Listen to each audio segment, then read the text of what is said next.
நீங்கள் கூறியது போல் இந்த பழக்கங்கள் அனைத்தும் வாழ்க்கையை மேம்படுத்தக்கூடியவை. ஆனால் ஒவ்வொரு பழக்கத்திற்கும் 10 நிமிடங்கள் ஒதுக்குவது நடைமுறையில் சாத்தியமில்லாதது போல் தோன்றலாம். இருப்பினும் இந்த பழக்கங்களை உங்கள் தினசரி வாழ்வில் படிப்படியாக இணைத்துக் கொள்வது முக்கியம். சிறு துளிகள் பெருவெள்ளம். 10 நிமிடங்கள் என்பது ஒரு தொடக்கம் மட்டுமே. ஒவ்வொரு பழக்கத்திற்கும் குறைந்த நேரம் ஒதுக்கி பின்னர் படிப்படியாக நேரத்தை அதிகரிக்கலாம். முக்கியத்துவத்திற்கு முன்னுரிமை. உங்கள் இலக்குகள் மற்றும் தேவைகளுக்கு ஏற்ப எந்த பழக்கங்களுக்கு அதிக முக்கியத்துவம் கொடுக்க வேண்டும் என்பதை முடிவு செய்யலாம். உதாரணமாக, மன அழுத்தம் அதிகமாக இருந்தால் தியானத்திற்கு அதிக நேரம் ஒதுக்கலாம். ஒன்றாக இணைத்தல். சில பழக்கங்களை ஒன்றாக இணைக்கலாம். உதாரணமாக, உடற்பயிற்சி செய்யும்போது ஆடியோ புக்குகளை கேட்கலாம். தொடர்ச்சியான முயற்சி. மிக முக்கியமாக, இந்த பழக்கங்களை தொடர்ந்து கடைபிடிப்பது அவசியம். ஒரு சில நாட்கள் செய்துவிட்டுவிட்டால் பெரிய மாற்றங்கள் ஏற்படாது. பொறுமை முக்கியம். எந்த ஒரு மாற்றமும் உடனடியாக நிகழாது.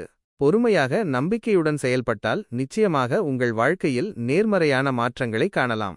எனவே 10 நிமிடங்கள் என்பது ஒரு வழிகாட்டியாக மட்டுமே இருக்கட்டும். உங்கள் சூழ்நிலைக்கு ஏற்ப இந்த பழக்கங்களை உங்கள் வாழ்க்கையில் இணைத்துக்கொண்டு வெற்றியை நோக்கி முன்னேறுங்கள்.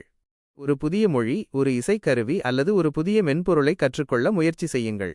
இணையத்தில் பல இலவச வளங்கள் உள்ளன. அவற்றை பயன்படுத்தி உங்கள் அறிவை விரிவுபடுத்தலாம். இது உங்கள் மூளையை சுறுசுறுப்பாக வைத்திருக்கவும் உங்கள் வாழ்க்கையில் புதிய வாய்ப்புகளை உருவாக்கவும் உதவும். படைப்பாற்றலை வளர்த்துக் கொள்ளுங்கள். தினமும் 10 நிமிடங்கள் வரைதல், எழுதுதல் அல்லது வேறு ஏதேனும் கலை நடவடிக்கைகளில் ஈடுபடுங்கள். இது உங்கள் மன அழுத்தத்தை குறைக்கவும் உங்கள் எண்ணங்களை வெளிப்படுத்தவும் உதவும். இது உங்களின் புத்தாக்க சிந்தனைகளை வளர்க்க உதவும். உறவுகளை வலுப்படுத்துங்கள். தினமும் 10 நிமிடங்கள் உங்கள் குடும்பம் மற்றும் நண்பர்களுடன் உரையாடுங்கள். அவர்களின் நலனை கேளுங்கள். உங்கள் அனுபவங்களை பகிர்ந்து கொள்ளுங்கள். இது உங்கள் உறவுகளை வலுப்படுத்தவும் மகிழ்ச்சியான வாழ்க்கையை வாழவும் உதவும். சுய மதிப்பீடு.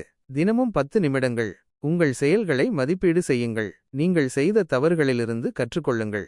உங்கள் வெற்றிகளை கொண்டாடுங்கள். இது உங்கள் வளர்ச்சிக்கு உதவும். சிரிப்பு. தினமும் 10 நிமிடங்கள் நகைச்சுவையான வீடியோக்கள் அல்லது புத்தகங்களை படியுங்கள். சிரிப்பு மன அழுத்தத்தை குறைக்கும் சிறந்த மருந்தாக செயல்படும். இது நேர்மறையான எண்ணங்களை ஊக்குவிக்கும். தூக்கம். தினமும் 10 நிமிடங்கள் முன்னதாக தூங்க செல்லுங்கள். போதுமான தூக்கம் உடல் மற்றும் மன ஆரோக்கியத்திற்கு மிகவும் முக்கியமானது. தரமான தூக்கம் உங்கள் உற்பத்தி திறனை அதிகரிக்கும்.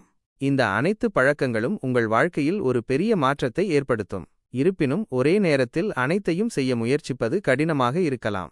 எனவே உங்களுக்கு முக்கியமான சில பழக்கங்களை தேர்ந்தெடுத்து அவற்றை உங்கள் தினசரி வாழ்க்கையில் படிப்படியாக இணைத்துக் கொள்ளுங்கள்.